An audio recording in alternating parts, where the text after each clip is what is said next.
some kind of crop-destroying drug to keep big corporations in business with their seed and control of the food supply. There have been a lot of illnesses in areas where chemtrails are present, and Rich of the AZ UFO Show even lives in an area. He's in Phoenix, just like Open Minds, and they do it there.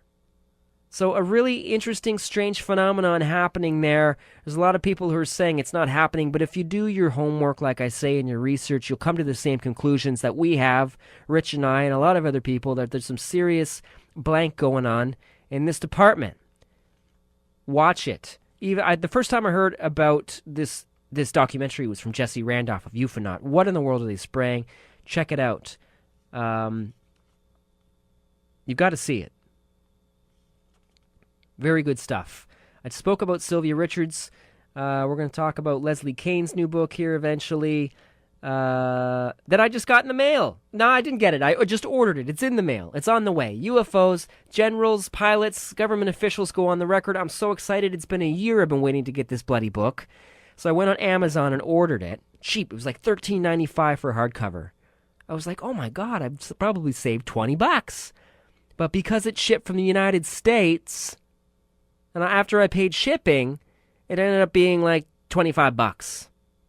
Now, the real book is only about $30 or so I saved about $6. Very economic in these times. And I get to get this present in the mail one day that I'll be really surprised to get. I'll open the mailbox, and it'll be just like Christmas. I love mail and tangible things like newspapers and books. You know, they say the best way to remember things, the best way to flex the muscles in your brain is not by typing or texting, but by writing. Because writing initiates so many more neuron firings in your brain than keystroking will. This is a proven experiment. Write things down, you'll remember it more. That's what I like to do. So I spoke about all kinds of stuff. I want to get to the first installment of the Calendar of the Paranormal in a while, and we'll go right to it right here on the Unified Field. I'm Justin Brown, and this is Sylvia Richards.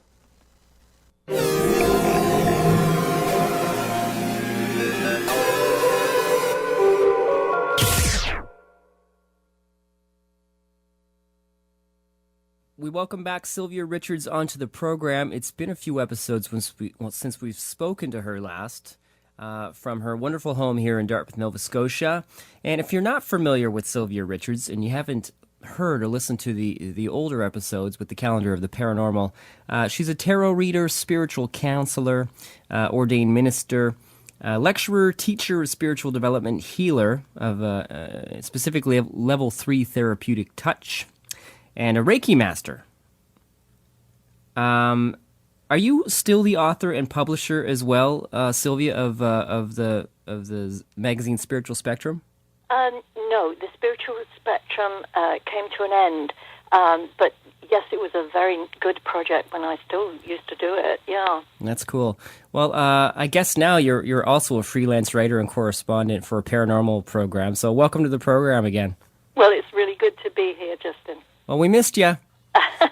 Well, I miss doing it. What do you have for us this week?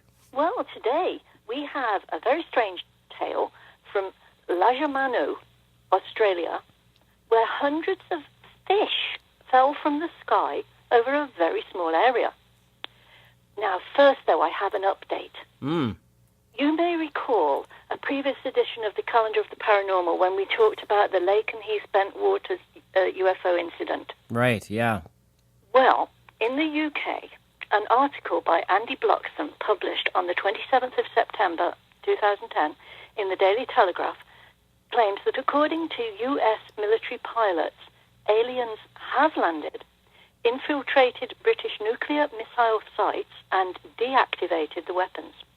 Wow. The claims were made by 6 former US airmen and another member of the military who interviewed or researched the evidence of 120 ex-military personnel. The information they've collected suggests that aliens could have landed on Earth as recently as 7 years ago. The aim is to press the governments to recognize extraterrestrial visits as fact.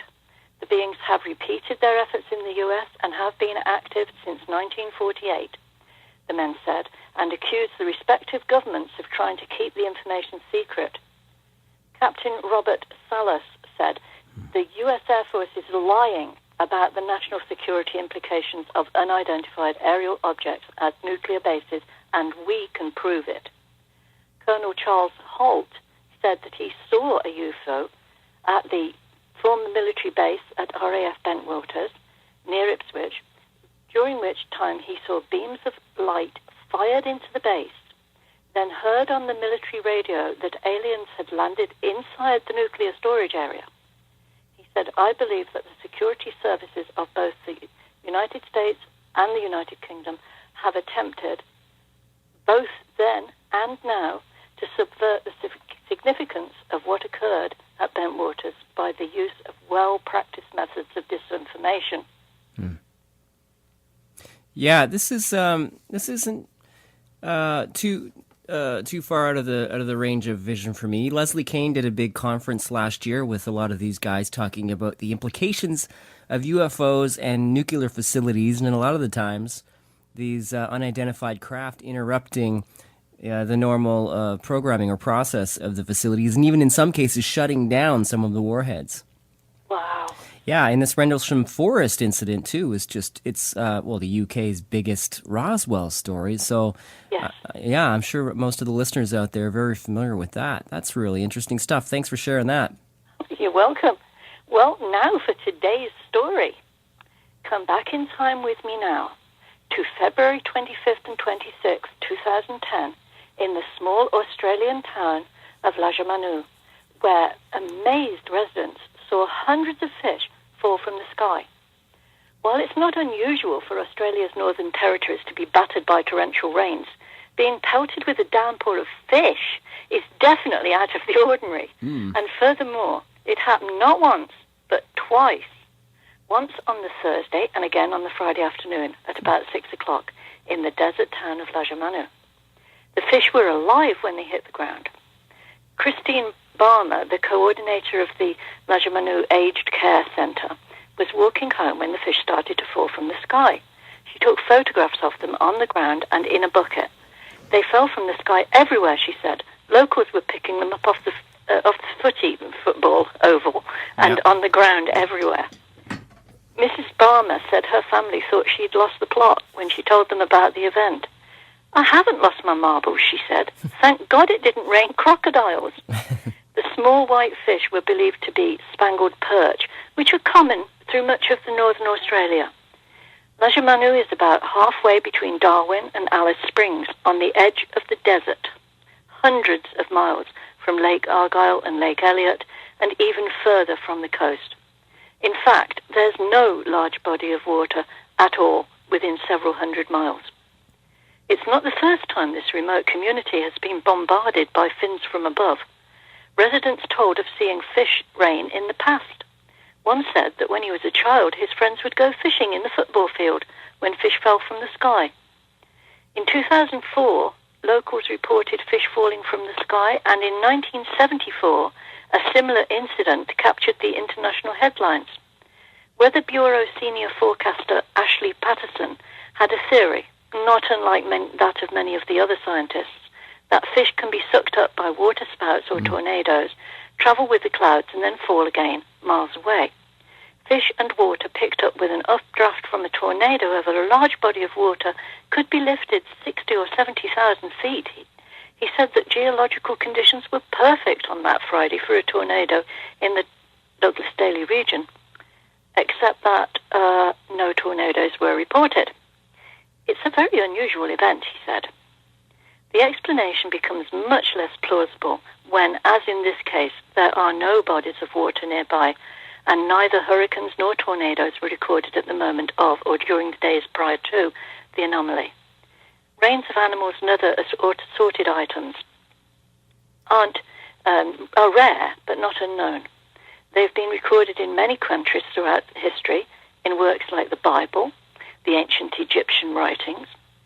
Both organic and inorganic things fall from the sky, including alligators, birds, blood and flesh, candy, coal, cobwebs, feathers, fire, fish, frogs, fruit, crane, grubs, lizards, money, nuts, rocks, sand, seaweed, shellfish, slime, snails, snakes, spiders, toads, turtles, and worms, Wow. and countless of others.